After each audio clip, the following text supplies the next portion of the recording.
Hi friend, welcome to this video lecture on verb. इस video lecture में हम verb को जानेंगे कि वर्ब क्या होता है और किस वजह से वर्ब का इस्तेमाल इतना इम्पोर्टेंट है, और इसके अलावा वर्ब का सही इस्तेमाल समझेंगे कि कब हमने वर्ब की कौन सी फॉर्म इस्तेमाल करनी है। सो पहले बात करते हैं कि वर्ब क्या होता है। A verb is a word that functions as the main part of a sentence, expressing either an action or a state of being. Verb हमारे पास सेंटेंस का एक अहम हिस्सा है जो जुमले में सब्जेक्ट के अमल या हालत के बारे में बताता है। For example, running, jumping, eating, is, are, am, etcetera. अब जरा इस डिफिनीशन पर ध्यान दीजिएगा कि इसमें दो चीजें बताई गई हैं, यानी वर्ब दो चीजों के लिए इस्तेमाल होता है। फर्स्ट एन एक्शन और दूसरा स्टेट ऑफ बीइंग। अच्छा, बेसिकली ये वर्ब की दो टाइप्स हैं, यानी एक्शन वर्ब और स्टेट ऑफ बीइंग। और इस स्टेट ऑफ बीइंग का इंग्लिश ग्रामर में एक दूसरा नाम भी है जिसे लिंकिंग वर्ब कहा जाता है। और वर्ब को अच्छे से समझने के लिए हमें इन दोनों का डिफरेंस जरूर मालूम होना चाहिए कि एक्शन वर्ब और लिंकिंग वर्ब के दरमियान डिफरेंस क्या है। सो आइए समझते हैं सबसे पहले एक्शन वर्ब को। Action verbs indicate specific activities और actions performed by a subject. जुमले में वो लफ्ज जो किसी खास सरगर्मी या अमल की निशानदही करे एक्शन वर्ब कहलाता है। For example, I eat an apple, मैं सेब खाता हूं। इस जुमले में लफ्ज ईट अमल बता रहा है कि मैं खाने का अमल कर रहा हूं। सो ये वर्ड ईट एक्शन वर्ब है। इसी तरह play, right, watch, work, etcetera, ये तमाम अल्फाज एक्शन वर्ब्स हैं। अब बात करते हैं स्टेट ऑफ बीइंग वर्ब की, यानी लिंकिंग वर्ब की। Linking verb connect the subject of a sentence to a noun, pronoun और एडजेक्टिव दैट डिस्क्राइब और रीनेम्स द सब्जेक्ट।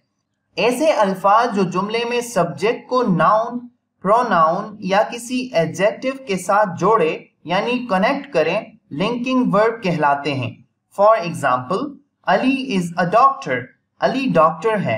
इस एग्जाम्पल में जो वर्ड अली को डॉक्टर से कनेक्ट कर रहा है वो स्टेट ऑफ बीइंग वर्ब है, यानी लिंकिंग वर्ब है।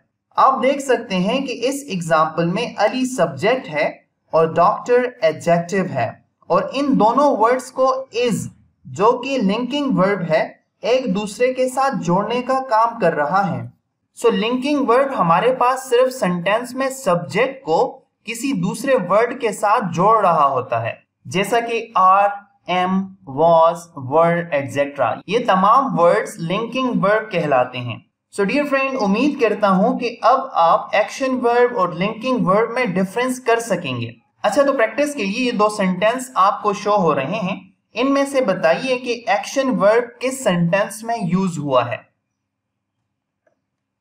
सो सही आंसर है हमारे पास सेंटेंस नंबर 2। अच्छा, अब आखिरी पॉइंट जो वर्ब का सही इस्तेमाल समझने के लिए जरूरी है वो है सब्जेक्ट वर्ब एग्रीमेंट। इससे मुराद कि किस सब्जेक्ट के साथ कौन सा वर्ब इस्तेमाल होगा। फॉर एग्जाम्पल, अब इन तीनों एग्जाम्पल में वर्ब सब्जेक्ट्स के मुताबिक इस्तेमाल होगा। जैसा कि फर्स्ट एग्जाम्पल में सब्जेक्ट है आयशा, लेकिन हमारे पास लिंकिंग वर्ब के ऑप्शंस 3 हैं, इज, एम, आर। सो आइए ऑप्शन चूज करने से पहले इनके रूल सीख लें कि किस सब्जेक्ट के साथ कौन सा वर्ब इस्तेमाल करना है। सो ये जो टेबल आप अपने स्क्रीन पर देख रहे हैं, इस टेबल के फर्स्ट कॉलम में पर्सन के नीचे फर्स्ट, सेकंड, थर्ड लिखा हुआ है, यानी हमारी गुफ्तगू में 3 किस्म के लोग होते हैं। बात करने वाले को फर्स्ट पर्सन कहा जाता है, सुनने वाले को सेकंड पर्सन, और जिसके बारे में हम बात कर रहे होते हैं उनको थर्ड पर्सन कहा जाता है। सो फर्स्ट पर्सन में हमारे पास सिंगुलर में आई आ जाता है, प्लूरल में वी आ जाता है, यानी बात करने वाला एक भी हो सकता है और एक से ज्यादा भी। इसी तरह सेकंड पर्सन सिंगुलर के लिए यू और प्लूरल के लिए भी यू ही इस्तेमाल किया जाता है, यानी अगर बात सुनने वाला एक हो या एक से ज्यादा भी हो, दोनों सिचुएशन में इंग्लिश लैंग्वेज में सब्जेक्ट यू ही इस्तेमाल किया जाता है। जबकि थर्ड पर्सन सिंगुलर के लिए अगर लड़का हो तो ही, लड़की हो तो शी, और अगर कोई चीज हो तो हम इट का इस्तेमाल करते हैं। जबकि थर्ड पर्सन प्लूरल के लिए दे का इस्तेमाल किया जाता है। सो चलिए वन बाय वन इनका कुछ एग्जांपल्स में इस्तेमाल कर लेते हैं। अगर किसी सेंटेंस में सब्जेक्ट फर्स्ट पर्सन सिंगुलर यानी आई आ जाए तो तब लिंकिंग वर्ब एम या वाज और एक्शन वर्ब बगैर एस या ईएस के इस्तेमाल होगा। फॉर एग्जाम्पल आप अपने स्क्रीन पर ये जो 3 सेंटेंसेस देख रहे हैं, हमारे पास हर सेंटेंस में मुख्तलिफ ऑप्शंस हैं। फर्स्ट सेंटेंस में एम इज आर, सो पहले सेंटेंस में हम एम का इस्तेमाल करेंगे। सेकंड जुमले में वाज और लास्ट जुमले में हम एक्शन वर्ब प्ले का इस्तेमाल करेंगे यानी बगैर एस या ईएस के। और अगर किसी जुमले का सब्जेक्ट फर्स्ट पर्सन प्लूरल आ जाए यानी वी, अच्छा अब इन सेंटेंसेस में आप बताइएगा कि कौन सा वर्ब करेक्ट होगा। सो ये है इनके correct answer, we are happy, we were happy, we play cricket. और अगर किसी जुमले का सब्जेक्ट सेकंड पर्सन सिंगुलर आ जाए यानी यू, सो डियर फ्रेंड इनके सही ऑप्शन आपने चूज करने हैं। आपके पास हैं 7 सेकंड्स।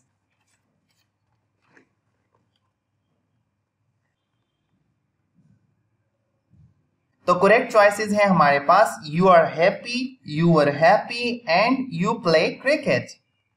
और अगर सब्जेक्ट सेकंड पर्सन प्लूरल आ जाए यानी यू, और आपको पता है कि सेकंड पर्सन के लिए सब्जेक्ट यू ही इस्तेमाल होता है चाहे वो सिंगुलर हो या प्लूरल। सो अब आपके पास 6 सेकंड्स हैं इनके करेक्ट आंसर चूज करने के लिए।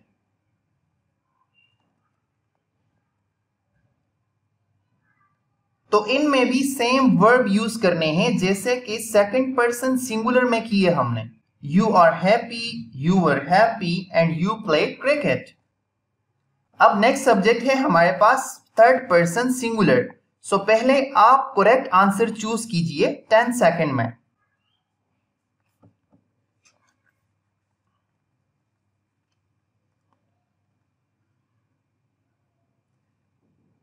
तो करेक्ट आंसर हैं he is happy, she is happy, it is happy.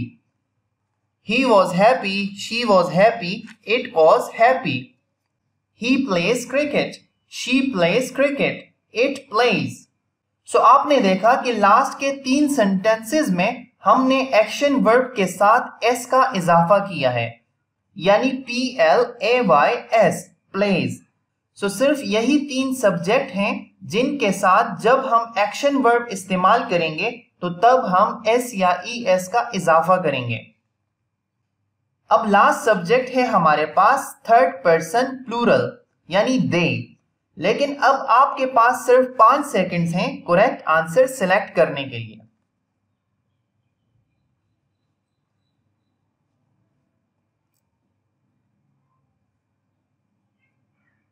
So I hope कि आपने करेक्ट आंसर चूज किए होंगे।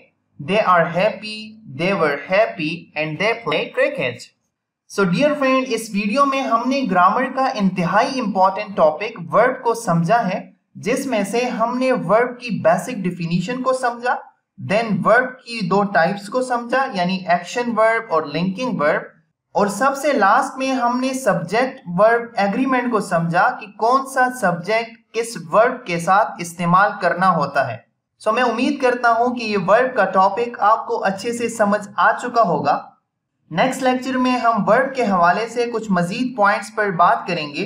अब तक के लिए इतना ही। अपना ख्याल रखिए, दुआओं में याद रखिए। अल्लाह हाफिज।